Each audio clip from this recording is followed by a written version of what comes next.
Hi everyone, welcome back to another board game chat. Hi Angela, how are you? I'm good, thank you. How about yourself? I'm doing great over here in sunny Florida where winter has not come yet. Soon, hopefully soon. Winter is coming, yes. I'm actually wearing my Targaryen shirt. Oh, very nice. Yeah, winter is coming. Today, what are we going to talk about, Angela?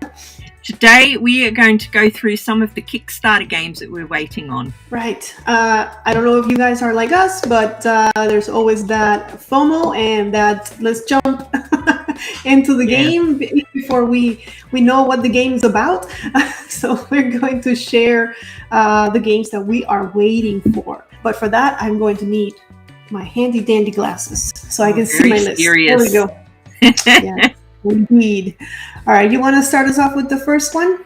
Yeah, I can start you off with the first one. So the first one, I will admit, I did get sucked into FOMO with this one. Okay. Everyone was talking about it at the time, and I don't know why I backed it, but having read through the Kickstarter again this morning, just to refresh my memory, I'm kind of glad I did. And that is Jurassic World, the Legacy game. Nice. Yeah.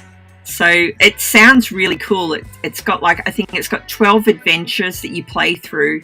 And some of the reviewers were saying it's the best Legacy game they've played. And I love a Legacy game. And it's co-op as well.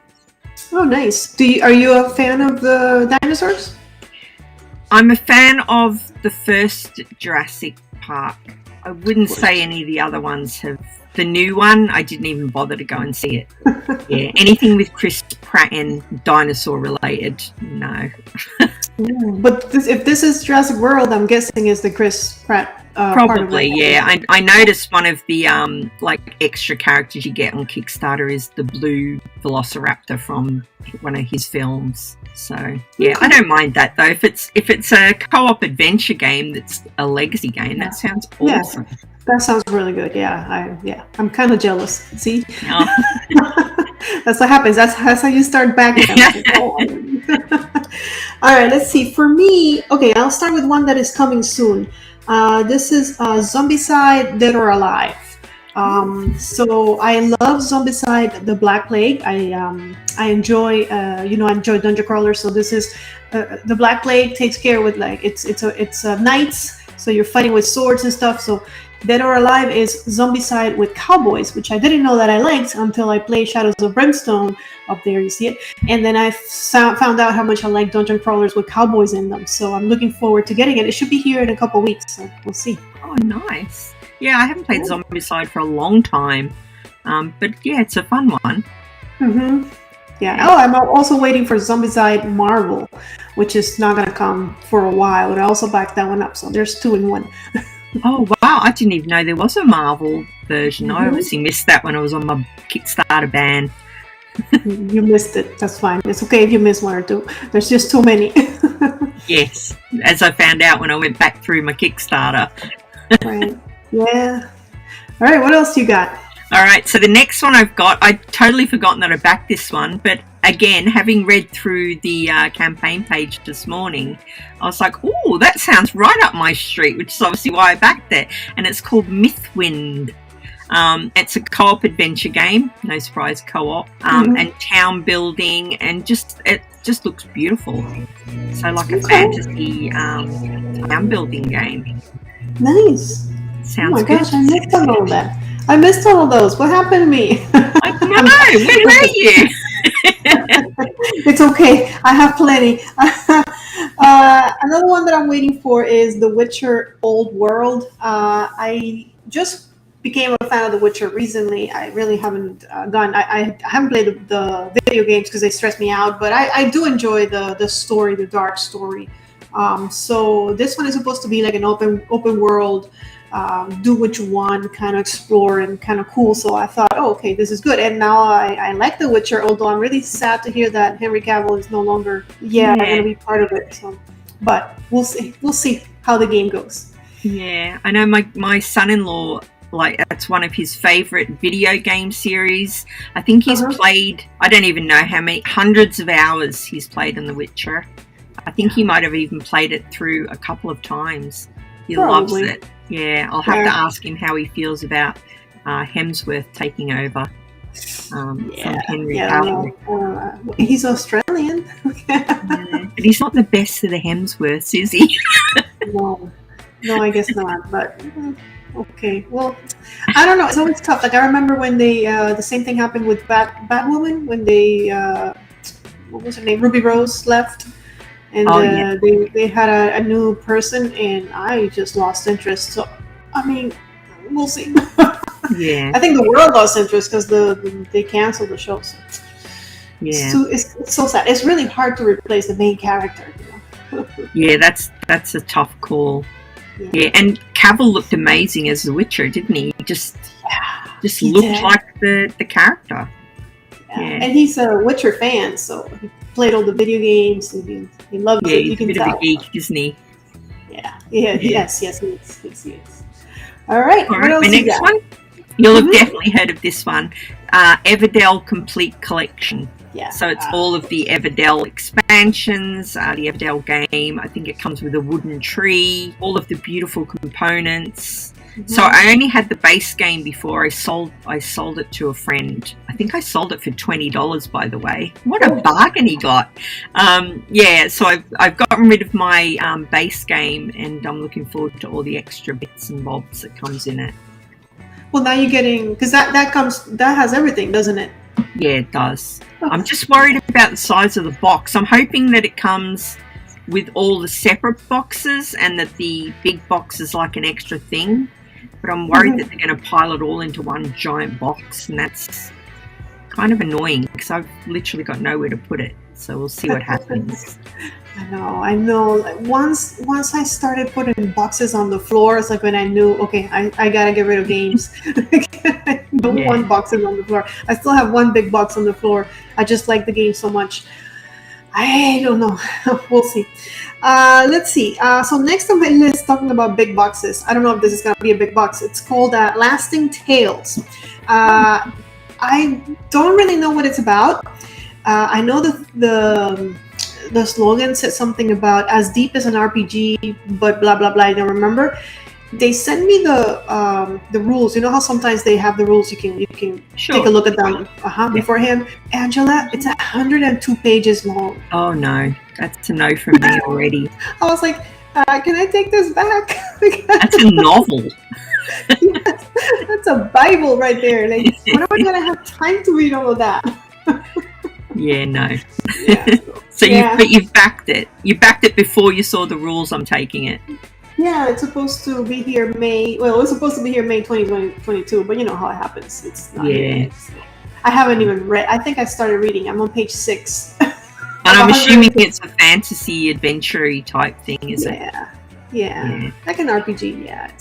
I mean, I know that I would love it. It's just that I don't know that I have the time. Maybe I'll watch a video. Maybe Meeple Village will post a video. Make it easy on everyone else but yourself. All right, what else we got? All right, my next one, I backed it purely because it's an Aussie company and it's based in Australia, and that doesn't happen very often in board games.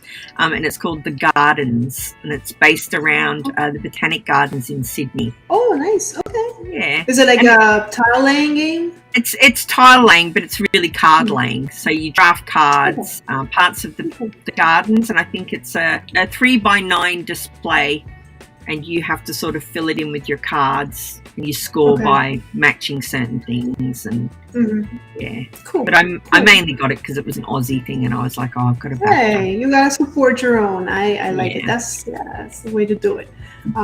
That's why I don't get rid of Puerto Rico. Is it my favorite game? No, but you know, gotta support. Another one that is I'm hoping to get soon because I think it's already been delivered in some places is Frostpunk. Frostpunk is very anticipated. I believe this one is one of the most anticipated ones on my list. I was reading the reviews, people that have played it online and stuff. Apparently, it's a mix of This War of Mine and Robinson Crusoe. So it's like a survival, very dark themed. I was looking through the stuff. It's like you at the beginning of the game, you get to put in these laws, and we're talking like adult themes, like child labor, prostitution. Like you can, Oh if you my do all God. those, the game is easier, but it has repercussions because your people are not happy. I mean, come on. So you have to balance all of that. And apparently, the story is really deep and very story driven, and I like that. I love that, and I believe it's co-op. So I'm waiting on that one. It should be here soon. Can't wait. Yeah, that one does sound good, actually. That sounds like something I would like as well. All right, my last one on my list, I don't know how many you've got left, but my last one is Verdant. And I backed it because it's pretty. It's got artwork by Beth Sobel, which is a weakness of mine. And it's from Flat Out Games, and they're lovely. They did Calico and Cascadia. Which is it similar mechanics, or is it a little different? It's basically you draw. I don't even know what. I don't like plants, Annabelle. I kill them. Okay, I haven't got a green thumb. I'm terrible. Like, no one ever give me your plants to look after because they will just die. And it's about house plants, where you place them in your house. So you have to draft. I think you draft a plant or a room to try and like match things up so they're getting good lighting, or they're in the right place. And then you draft extra little things like little accessories that you might put in that room, and that might boost their verdancy. Yeah. Okay, so you get to not kill plants because those. Yes, because they're fake. The artwork's beautiful, needless to say, because it's Beth Sobel. That reminds me of, I think it was last time you talked about how you don't like fishing, but you have a fishing game that you really like. Yeah. You don't do fishing anymore? Yeah. Yeah, can't kill cards. Yeah, exactly. And you can't hear them scream either. No. Thank goodness. Let's see. I have a couple left. Not too many. Let's go. Let's tone it down a bit. I've been talking about really heavy games, so this one is very light. It's The Pursuit of Happiness. Oh, lovely. I believe it's about kind of like a life game. Like you like I think there was another one. I forgot the name. CV or something like that. But you start from young, and then you make choices. Card drafting, I believe, or at least hand management of some kind, and you kind of make your whole life as you grow into an older person, and you're trying to find happiness. So did they re-release that on Kickstarter? Is it a re-release? I think it's like it's either a reboot or it's a big box. Okay, because I own that one. Okay. Yeah, I used to enjoy playing that. It's fun. It's got some fun cards in it. Yeah, it's funny, right? Like quirky. Yeah, you'll like that one. It's good. Yeah. Okay. Actually, I think that one I backed it because a friend of mine wanted to play it, and I was like, "Fine, if you want to play, I'll back it." But I think you're an amazing friend. I am. Or back then I had extra money. I don't know. Let's see. What else? Resident Evil 4, which I've never played. I bought Resident Evil 3. I think it's back there somewhere. I don't know. It's around there somewhere. I haven't played it yet. I'm not sure why I pulled the trigger on this one. I think the miniatures are really cool, and I'm like, oh, I can paint those. Because I don't really know if I enjoy it. I like Resident Evil. I don't play the video games because they scare me, and I don't want to be scared when I play. But I think in a board game I can handle. Although apparently it's very tense. Like you're gonna lose. You can't really get rid of the zombies. You're gonna come. Well, like video games, quite hard. Do you? Yeah. I wish I could play them. I love watching them. I played one in VR, and I don't usually get scared in VR. There's a lot of scary games that I've played, and I'm like, meh. But that one was, that was quite scary. Resident Evil in VR. Yeah, I remember trying to play the video game, and I would always have to ask someone, "Can you just stand next to me? Just stand there, just to give me support. I'll do the gaming." But what else? Sorcerer, which I own the core box. This is I don't know if I can call it an expansion. Probably you could call it an expansion to let you play co-op, because right now it's competitive. And I found about this. I didn't even know this game existed. I found it at a convention. So I was just walking around. And it's like, play. And I loved it. It has like 2 stages. First, you prepare for battle. Then you battle. Kind of like Wonderlands, by the way. Guys, We forgot about that one. If you were here last time, we played Guess the Game, and I gave you some information about a game. I think it was like a couple of clues. It's a game where you go around the tea table and you fight. Go around the tea table and fight. Go around the tea table and fight. What game is it? It is Wonderland Wars. But yeah, Wonderland Wars is you go around the tea table, and what you're doing is you're preparing with cards, and then you go to battle with the cards that you got while you were drinking tea, apparently. And the last one I have, I don't know if I can say it correctly. Malia, Land of Legends. Well, that sounds good. Yeah, I think it's a fantasy-based miniature something. I cannot tell you what it is because I don't know.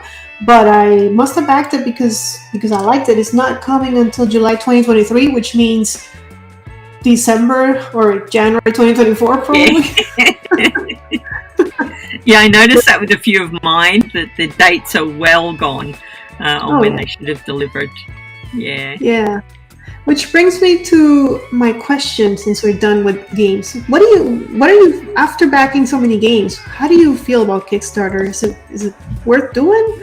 Do you know, it depends. I mean, I've lost probably $400 on Kickstarter of things that people haven't delivered. Oh wow! Okay. So I do prefer going in and just buying it because I know that I've got it in my hand. It's mine now. Right. But to each their own. I mean, Kickstarter, they do some good exclusives, but it's very painful when you back something on Kickstarter and then it comes out to retail with everything. You know, the exclusives are a bit rubbish, so there's not much difference. And then it's cheaper than it was on Kickstarter because of the postage. And you're like, oh, I should have just bought it in the shop. Yeah. I think my biggest issue is that I don't really know what the game is like. Sometimes I just do it on a whim or something, and then I get the game and I don't really enjoy it, and I've paid who knows what because I don't remember how much I paid because it was that long ago. And now I'm stuck with the game that happened with the game. Shouldn't call out names, but whatever. Bard Song. I got the Bard Song and I enjoyed the first 2 chapters, and it has so much material, so many boxes, and now I'm full of boxes everywhere, and I can't. I'm like, I don't want to play this anymore. It's actually on the table because I've left it on the table on purpose so I would play it, and I just every day I pass by the table, it's like, hi, I'll pick you up eventually because I'm not paying you, and that's so sad. That's the part I nearly backed that one as well. I nearly backed that one. Yeah. I wanted to like it, but it's just so repetitive. It's just so grindy that. But yeah, that's my biggest issue is that I don't know enough. But then if I don't back it, I will never know. So I just click on it. And you do get caught up if everyone's talking about something. And you're like, oh, I need in on this. You know, I'm glad I've broken that cycle. I haven't backed anything for. Yeah, I don't. Every now and again, I'll do the give this publisher money for nothing. I'll do that just to help the campaign. But I try not to even go in the Kickstarter page. I just don't look. So if I look, I'm going to get drawn in. So I just pretend it doesn't exist. Easy done. Do you want to post a picture of a cover so we have a game this week? Yes, let's post a picture of a cover. It's here now. I don't know what it is yet, but it's here. What game is that, guys? Guess the cover. That's just a tiny part of the cover of the game that we don't know what it is yet. Exactly. And let us know what games are you waiting for on Kickstarter. Maybe some that we are going to be like, oh no, I didn't know that existed. And we can go find it on retail later. Yeah, and don't put in the comments games that are coming to Kickstarter that we should definitely back. No, please do. I want to know what else is out there that I don't want to miss out. Don't post too many. No, not too many. Well, guys, thank you for joining us. As always, it's been a pleasure. Hope you guys enjoyed this chat. See you in the next one. Bye. Bye. May you play more games.